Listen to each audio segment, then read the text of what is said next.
God of all peace and joy, send your Spirit to this place to bless the reading of your word, that it may be a lamp to our feet and a light unto our path. In Jesus' name, amen. Reading from the Gospel according to John, the first 18 verses of the 5th chapter. After this, there was a festival of the Jews, and Jesus went up to Jerusalem. Now in Jerusalem, by the sheep gate, there is a pool called in Hebrew Bethsaida, which has 5 porticos. In these lie many invalids, blind, lame, and paralyzed. One man was there who had been ill for 38 years. When Jesus saw him lying there and knew that he had been there a long time, Jesus said to him, "Do you want to be made well?" The sick man answered him, "Sir, I have no one to put me into the pool when the water is stirred up, and while I'm making my way, someone else steps down ahead of me." Jesus said to him, "Stand up, take up your mat, and walk."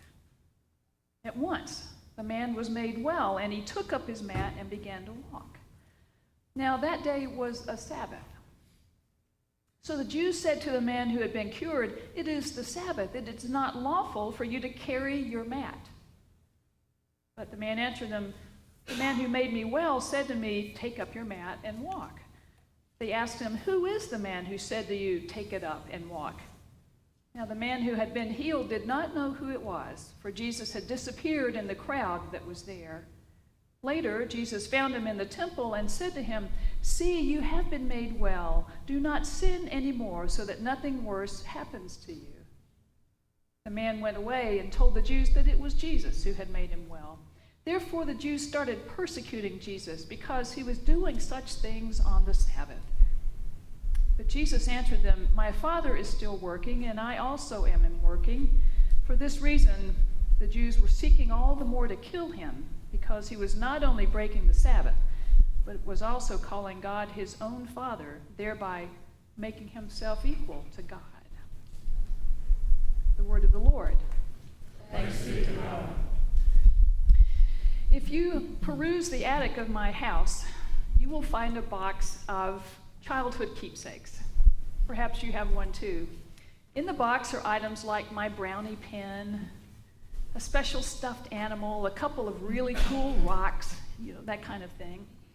And among those keepsakes is my first diary. It was 1967 and I was 10 years old.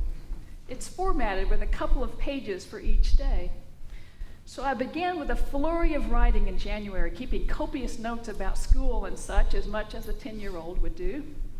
And after a month or so, the full pages of writing ebbed to just a few sentences. By the time March rolled around, I was skipping days, and by April, the entries had grown pretty sparse. And on the days when I entered anything at all, I wrote, "Just an ordinary day." And by the time June rolled around, the blanks were, as you can guess, completely blank. Ever wondered what you might write in your diary if you literally found yourself in the same place, in the same predicament for 38 years? That was the situation in which the man found himself in this story in the Gospel of John. Scholars aren't exactly sure why John uses 38 years, other than maybe it's his way of signaling that this man has been in this situation pretty much his entire life. So in my imagination, I see the man pulling out pen and paper and writing no more than "just an ordinary day." But he might have written more on some occasions, such as, "Dear Diary, it is day 2555, 7 years in all. I am still laying here at the side of this pool in Bethesda by the sheep gate near the temple. Even after 7 years, I'm still not sure when the water in the pool is going to stir, that water that folks swear by for its healing power. It's funny how after 7 years, I can't say whether it's worked for those who've been fortunate enough to be the first one in the pool. There's always been such a surge of people blocking my view. Dear Diary, day 9,125. 25 years now by this pool. I'm one of the veterans of this community of invalids, those with debilitating illnesses. Everyone seems to know that this is my spot. It's a location where I can see everyone that passes by, and I try to either nod or say thank you when someone tosses me a coin. Dear diary, if my math is correct, it is day 13,870, which means I am marking my 38th year here. Same pool, same spot, same routine. I find that I pretty much don't bother anymore to somehow get close enough to the water to be the first one in it. If it hasn't happened in 38 years, chances are pretty good it just isn't going to happen. There does seem to be a bit of more of a buzz than usual around here this morning. It all seems to be centered on this one guy I haven't seen before. He's actually making his way toward this end of the pool. I'll get back with you. And of course, John tells us what happens next. Jesus, who knew this man had been there by the pool for a long time, walks up to him and asks, "Do you want to be made well?" I'm guessing that was a first for this man in his 38-year-long tenure. "Sir, I have no one to put me into the pool when the water is stirred up. Someone always steps in front of me." "Stand up," Jesus says, "take your mat and walk." And just like that, the man was healed. He apparently didn't ask to be healed, and he doesn't offer thanks. He simply takes up his mat and begins to walk. And then John makes what seems like an offhanded mention at the end of this encounter. Now, that day was a Sabbath. It's what a comedian might call a throwaway line. But from another perspective, that's when the music changes. That's when, for some folks back then, Jesus goes from healing into meddling. Did you know that in Gainesville, Georgia, at one time touted as the poultry capital of the world, there's a city ordinance that bans the eating of chicken with a fork? In Natchez, Mississippi, it is against the law for elephants to drink beer. True. In Muncie, Indiana, you cannot bring fishing tackle into a cemetery. In Seattle, it is unlawful for goldfish to ride on a bus unless they lie still. In Alabama, it's a crime to wear a fake mustache that causes laughter in the church. May they never come here.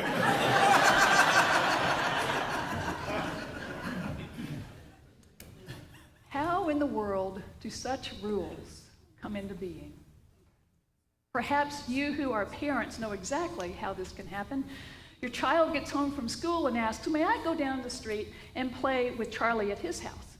And maybe you say, "Well, not right now. Wait until after dinner. Besides, I'd rather you not play at Charlie's house without his parents home." So your kiddo proceeds to go right down the street anyway and play with Charlie.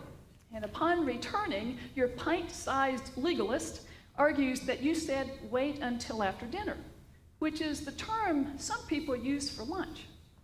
Supper is the term for the evening meal. Dinner already happened, so no rule broken. And while Charlie's parents weren't home, his aunt was.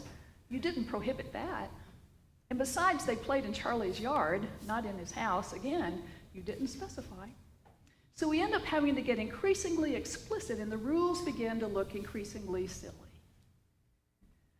When John mentions that it was the Sabbath, the story moves quickly from a healing encounter to this huge controversy about doing something that was prohibited by Jewish law. Now, some of those Jewish Sabbath laws may seem silly to us. For example, if the hot water tap is accidentally left on, it cannot be turned off on the Sabbath. A gas burner that's been left on can be turned off, but you have to turn it off with the back of your hand or your elbow. And in a similar vein, a Jew cannot turn on an air conditioner on the Sabbath, although a Gentile might be persuaded to do so. And you cannot bathe with a bar of soap on the Sabbath, but liquid detergent is acceptable. Those may seem to make as much sense to us as prohibiting residents of Gainesville, Georgia from eating chicken with a fork. But the truth is, there was good reasoning behind those laws, and context is crucial here to understanding why. Back in the first century, the Jewish people were this beleaguered minority in the Greco-Roman world, and so to hold on to their identity, to keep from being consumed by the multitude of non-Jews around them, They developed this uncompromising obedience to the Torah. All of those, what we would consider to be odd dietary restrictions and rules about clothing and about washing things, all of those quirky Sabbath laws were designed to keep Jews, well, Jews. Of course, in the end, all of those Sabbath regulations were not really at the heart of being a Jew, not in the first century and not now. What really made a Jew is what the Old Testament prophet Micah said: do justice, love kindness, walk humbly with your God. Rules about the Sabbath were significant, but those rules were simply details to remind Jews regularly of what really mattered. Those rules were on the periphery, pointing to the center, and the center was justice and kindness and the humility foundation. But as John records it, some of those Jewish leaders appear to have misaligned their priorities. The peripheral items have taken center stage, and what should be at the center is relegated to the margins. And that's when the law begins to resemble a weapon instead of a tool. The Jewish leaders noticed that the man who'd been by the pool is now up and walking with his mat under his arm. After 38 years of not being able to walk, there he is on his own 2 feet. But that isn't what they zero in on. What they notice is that the man is carrying his mat, and it was against Jewish law to carry one's mat on the Sabbath. They point out the infraction to the man and then ask, "Who said to you, take it up and walk?" Well, the man, the one who earlier had not shown any signs of gratitude or faithfulness, doesn't even know it was Jesus until they meet again in the temple. And then the man can tell the leaders that it was Jesus who made him well. As one preacher puts it, you have to wonder why Jesus heals this man on the Sabbath of all days. I mean, the guy's been ill for 38 years. Surely Jesus could have waited one more day to heal him, thereby sidestepping the whole Sabbath issue and the mess he gets himself into. Why didn't he? You have to wonder. But John Calvin says, why wait? It's festival time. They're in Jerusalem. It's a holy day. What better time to do it? Jesus healed on the Sabbath so that the miracle might be more extensively known. Jesus heals on the Sabbath as a way to challenge how those leaders were observing the Sabbath. Jesus goes right to the heart of challenging the boundaries that delineated who was in and who was out, that line they had between who was considered us and who was considered them. To Jesus, it wasn't about one's Jewish heritage. After all, Jesus himself was a Jew, and the man he healed was a Jew. The problem was the Jewish authorities being so intent on strict adherence to God's law that they don't recognize when God is standing right there in front of them. In the end, Jesus becomes their enemy because he begins turning everything upside down. He puts their power and their authority at risk. As one scholar writes, the religious authorities who hold all the power close ranks rather than admit that God might work in some way other than they expect. But being made an enemy doesn't deter Jesus from his mission. He will not let God be confined to the temple or to a certain gender or to a particular social class. The God of all creation is too big and too broad to be squeezed into someone's narrow boundaries. Not then and not now.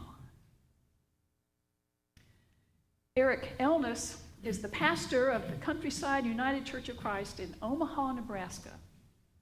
The Countryside congregation, along with the Temple Israel Jewish congregation and the American Muslim Institute, are all relocating from central Omaha to a common 35-acre campus on the outskirts of the city, where all three of them will have a home. At one level, it seems rather ludicrous for anyone to attempt anything like that these days. But then again, at another level, it is not so strange at all. The mission statements of all three congregations use words like acceptance, compassion, equality, inclusiveness, affirmation, welcome, love, spirituality, learning, justice, and above all, peace. Peace. We would do well to pay attention to that kind of effort. We who live in a world where governments play foreign aid games with famine and epidemics.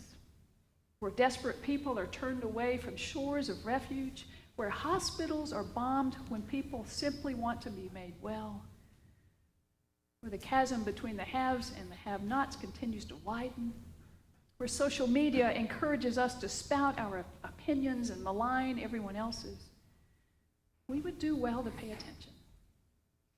Pay attention. And then follow the lead of Jesus. Follow the one who showed us that God's mercy is bigger than any of our boxes. God's embrace is broader than any of our boundaries. God's grace is deeper than any of our differences.